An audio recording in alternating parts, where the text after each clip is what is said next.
এই সময় একটা ট্রাক তাকে ধাক্কা দিয়ে তারা আহত করেন এবং পরে তারা হসপিটালে নেওয়ার পরে উনি শাহাদাত বরণ করেন, ইন্তেকাল করেন। এর সাথেও আরো 2-3 জন সামান্য আহত হয়েছে, তারা সবাই সুস্থ আছে। শুনেন, অ্যাক্সিডেন্ট তো সব জায়গায় হইতে পারে, এটা তো এই জন্য তো অ্যাক্সিডেন্ট বলে।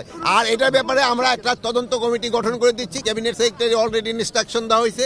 আমাদের সচিবালয়ের 7 নম্বর বিল্ডিং এ 1:50 মিনিটের মধ্যে আগুন ধরে 6 তলায়, এবং আমাদের ফায়ার ব্রিগেডকে 1:52 মিনিটে খবর দেওয়া হয় এবং তারা 1:54 মিনিট থেকে তাদের কাজ শুরু করে এবং সকাল 8টায় আমাদের 8:05-এ আমাদের আগুন সম্পূর্ণ নিয়ন্ত্রণে আসে।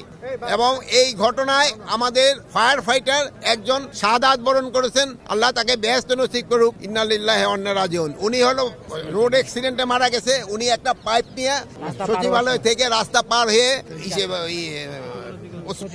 দিকে আসতেছিল, এই সময় একটা ট্রাক তাকে ধাক্কা দিয়ে তারা আহত করেন এবং পরে তারা হসপিটালে নেওয়ার পরে উনি শাহাদাত বরণ করেন, ইন্তেকাল করেন। আর এর সাথেও আরো 2-3 জন সামান্য আহত হয়েছে, তারা সবাই সুস্থ আছে। আমরা এখন ভিতরে কি হচ্ছে তা আমরা ভিতরে দেখব এবং পুরা সার্চ করার পরে কোনো কিছু পাওয়া যায় কিনা আমরা আপনাদের জানাতে পারবো।